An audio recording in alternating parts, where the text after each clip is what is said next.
Hello everyone, good morning to all. I Jitendra welcome you all to RKP online classes.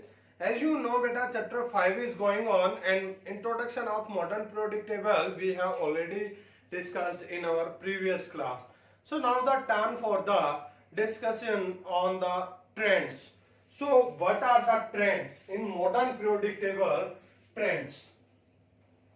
So first trend belongs to atomic size. First one belongs to atomic size, and atomic size is considered on the basis of atomic radii. atomic radii, कोई भी बेटा atom है, हमें पता है कि the shape or the size of an atom is considered on the basis of the radii because the shape is spherical. Shape कैसी होती है? स्फेरिकल. और स्फीयर कितना बड़ा होगा ये हम बता सकते हैं उसकी रेडियस के बेसिस पे. जिसकी जितनी बड़ी रेडियस वो उसका साइज उतना ही बड़ा होगा. Clear? This is the first trend.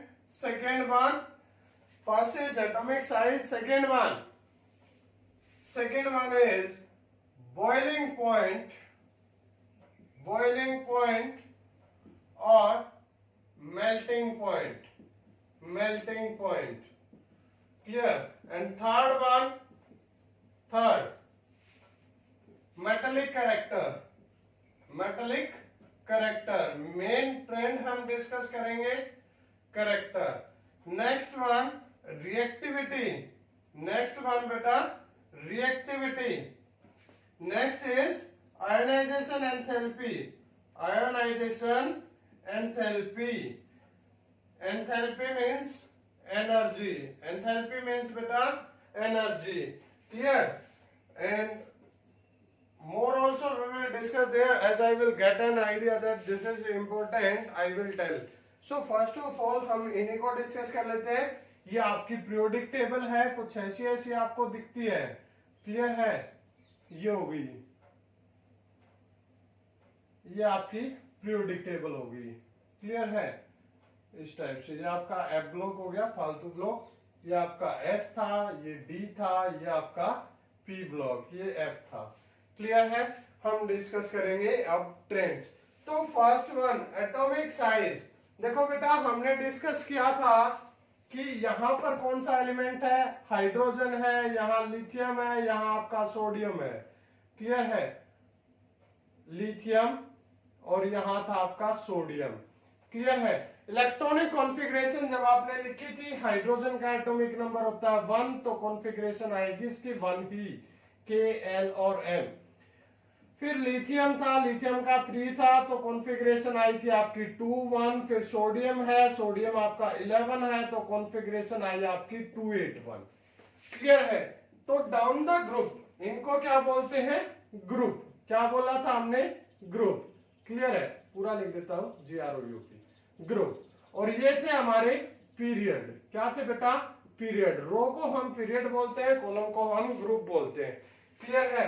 तो डाउन द ग्रुप सेल क्या हो गए हमारे? इंक्रीज. यहाँ सिर्फ के सेल है, यहाँ एल है, यहाँ एम है. क्लियर है? ये न्यूक्लियस हुआ, न्यूक्लियस के अराउंड एक सेल है. यहाँ न्यूक्लियस के अराउंड कितने सेल है? 1 और 2. यहाँ कितने हैं?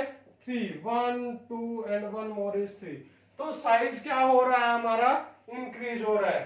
तो एटॉमिक साइज के ट्रेंड में लिखेंगे along a group from up to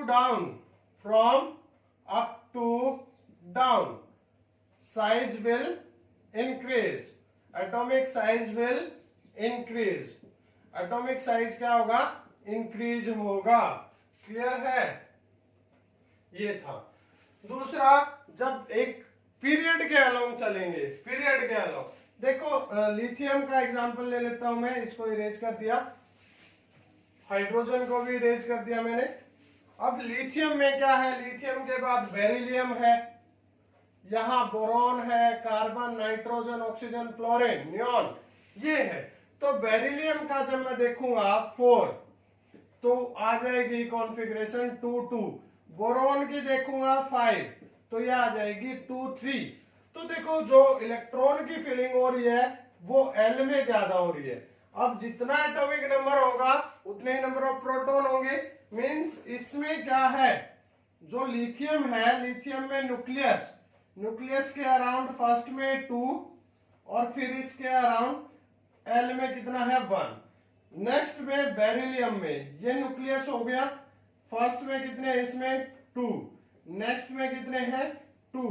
clear है। देखो जो नेक्स्ट इलेक्ट्रॉन है वो सेम सेल में आ रहा है, सेम सेल में है, और न्यूक्लियस पे चार्ज क्या हो रहा है, इंक्रीज हो रहा है। यहाँ 3 प्रोटॉन है, मींस 3 पॉजिटिव चार्ज है, यहाँ 4 प्रोटॉन है हमारे पास, there are 4 proton means 4 unit positive charge.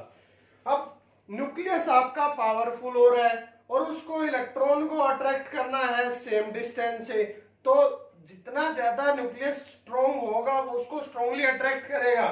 First case में 3 यूनिट चार्ज इस डिस्टेंस से मींस एल सेल से एक इलेक्ट्रॉन को अट्रैक्ट कर रहा है, यहां उतने से ही, बट अब की बार न्यूक्लियस क्या है, स्ट्रॉन्ग, तो वो स्ट्रॉन्गली अट्रैक्ट करेगा ना इलेक्ट्रॉन्स को अपनी तरफ, क्योंकि न्यूक्लियस पॉजिटिव है, इलेक्ट्रॉन नेगेटिव है, तो स्ट्रॉन्गली अट्रैक्ट करेगा। और अट्रैक्ट करने की वजह से इलेक्ट्रॉन्स अंदर की तरफ क्या हो जाएंगे, श्रिंक हो जाएगा साइज।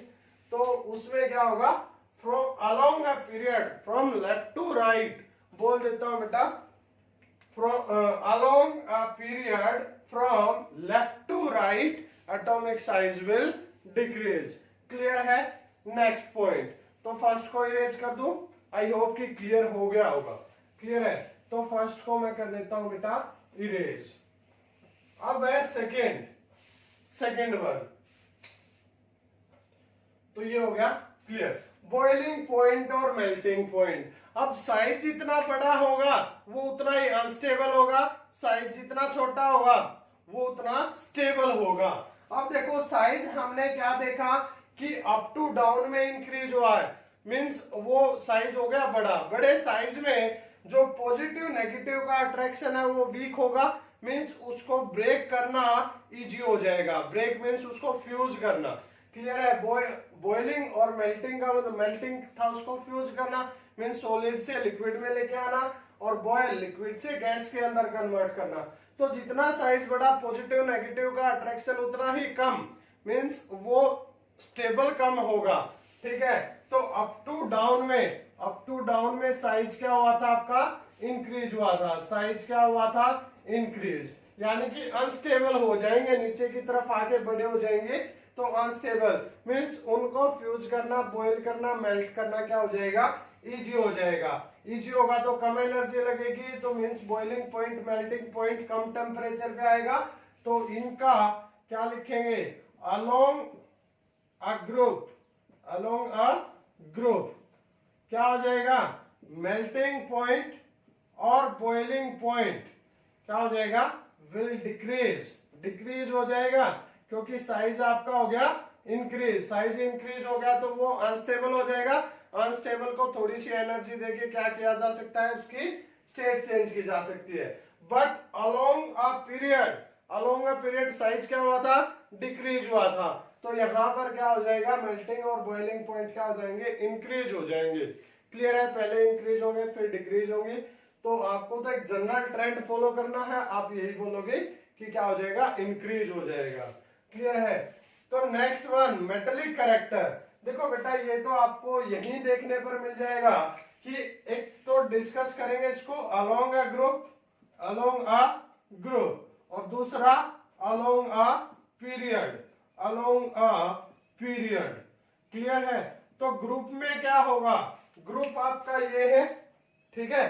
तो ऊपर से नीचे की तरफ यहां देख लो या फिर यहां देख लो, ऊपर हाइड्रोजन है, यहां देखोगे बोरोन है, ठीक है, फिर एल्यूमिनियम है, फिर गैलियम है। तो ऊपर तो आपकी क्या है, मेटलॉइड है। सेम कार्बन में देखोगे कार्बन, सिलिकॉन, जर्मेनियम।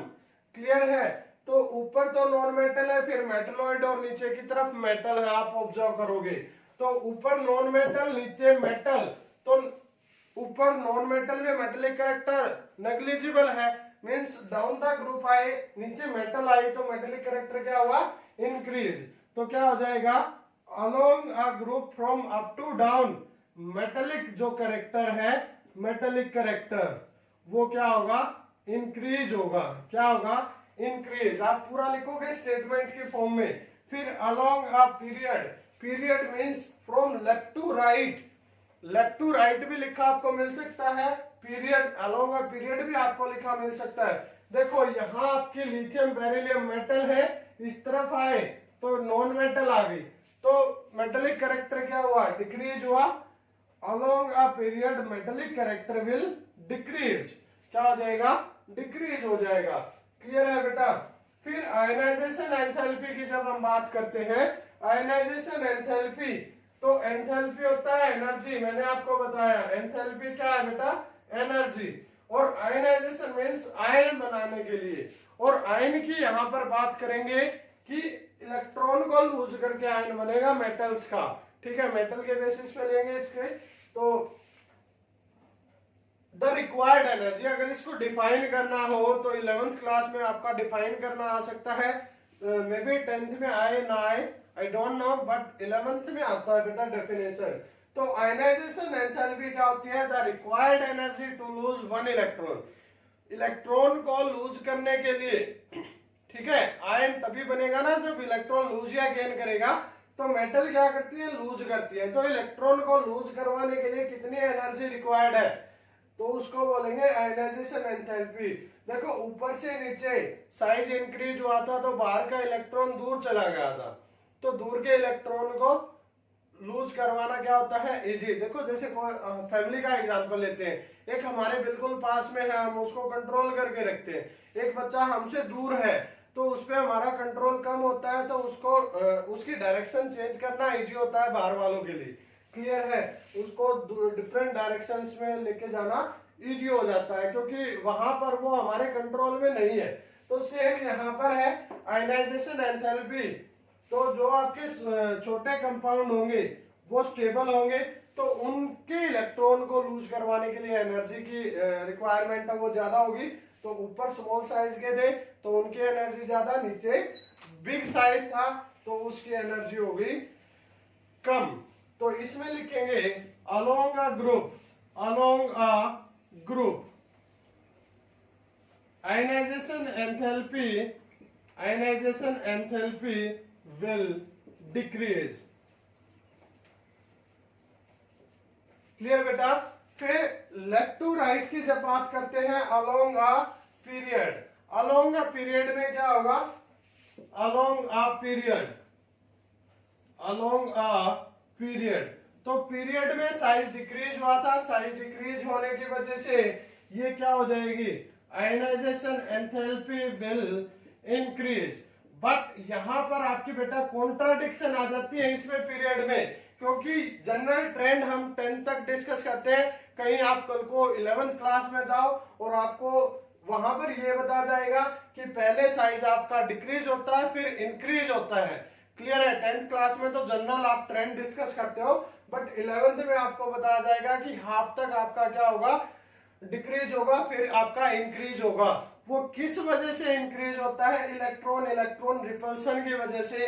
तो उस केस में यहाँ पर आपको कॉन्ट्राडिक्शंस देखने को मिलेंगी। तो पहले ही आपको बता देता हूँ बेटा, 10th क्लास तक हम जनरल स्टडी करेंगे, 11th में थोड़े से कंसेप्ट आपके वाइड हो जाते हैं, तो वहां आपको बिल्कुल डेप्थ में जाके हर एक चीज बताई जाती है। तो पहले ही बता देता हूँ, यहाँ साइज हाफ तक आपका क्या होता है? डिक्रीज, फिर इंक्रीज हो जाता है, क्योंकि इलेक्ट्रॉन इलेक्ट्रॉन के बीच में देखो सेम सेल में यहाँ एक है, यहाँ दो है, फिर 3 भी आएंगे, फिर 4 भी आएंगे, क्योंकि 8 आ सकते हैं। तो 4 के बाद जब 5 इलेक्ट्रॉन आएंगे तो उनके बीच में इलेक्ट्रॉन इलेक्ट्रॉन रिपल्सन स्टार्ट हो जाता है, जिसकी वजह से दोबारा से वो एक दूसरे से दूर हटना स्टार्ट करेंगे और साइज आपका इंक्रीज होना स्टार्ट हो जाएगा। क्लियर है? बॉइलिंग पॉइंट का डिस्कस कर लिया, मेटेलिक कैरेक्टर देख लिया, रिएक्टिविटी आपका रह गया बेटा। तो रिएक्टिविटी को आप डिस्कस कर लेते हैं। रिएक्टिविटी देखो, रिएक्टिविटी आप मेटल के केस में अलग डिस्कस करते हैं और नॉन मेटल की अलग। क्यों? क्योंकि मेटल आपकी कैसी है? मेटल्स का कैरेक्टर कैसा है? इलेक्ट्रोपॉजिटिव। कैसा है बेटा? इलेक्ट्रोपॉजिटिव। और नॉन मेटल्स का कैसा है? नॉन मेटल का वो आपकी इलेक्ट्रोनेगेटिव, इलेक्ट्रोनेगेटिव। तो इलेक्ट्रोपॉजिटिव क्या करती है? इलेक्ट्रॉन को लूज करती है। तो ऊपर से नीचे साइज बड़ा हुआ तो जल्दी लूज करेंगी, क्लियर है? तो जल्दी लूज करेंगी तो जो जितना जल्दी लूज करेगी वो उतनी ज्यादा रिएक्टिव होगी, ठीक है? तो इसमें क्या लिखेंगे, metals along a group reactivity will increase from up to down. तो up to down along a group reactivity will increase. Reactivity क्या होगी आपकी, इंक्रीज होगी, क्योंकि ऊपर साइज छोटा है तो इलेक्ट्रॉन को लूज नहीं करेगी इजीली, और इलेक्ट्रॉन जब तक लूज नहीं करेगी वो रिएक्शन नहीं देगी। क्लियर है? नीचे साइज बड़ा है, इलेक्ट्रॉन को जल्दी लूज कर देगी और जल्दी रिएक्शन दे देगी। But in case of non metal वो कैसे है, इलेक्ट्रोनेगेटिव, यानी कि इलेक्ट्रॉन को गेन करेंगी। और गेन कौन जल्दी करेगा, जिसका साइज छोटा है। छोटा साइज होने का मतलब है न्यूक्लियस है वो बाहर वाले सेल के पास में है, तो छोटा साइज जल्दी इलेक्ट्रॉन को क्या करेगा, गेन करेगा। तो इसमें उल्टा हो जाता है up to down non metal के केस में इलेक्ट्रोनेगेटिविटी क्या हो जाएगी आपकी, डिक्रीज हो जाएगी। क्लियर है? तो ये चीज ध्यान रखना बेटा, मेटल की पूछ रखी है या नॉन मेटल की।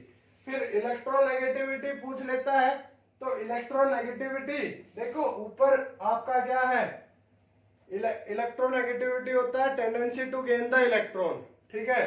तो नॉन मेटल के केस में देख लो, इस कंसेप्ट को समझना है तो ऊपर साइज छोटा है नीचे बड़ा है, तो ऊपर वाला जल्दी इलेक्ट्रॉन को गेन करेगा, तो ऊपर ज्यादा इलेक्ट्रोनेगेटिव होगा नीचे कम होगा, ठीक है? तो इलेक्ट्रोनेगेटिविटी क्या होगी, अलोंग अ ग्रुप। जहां फ्लोरीन होता है, क्लोरीन, ब्रोमीन, आयोडीन, ठीक है?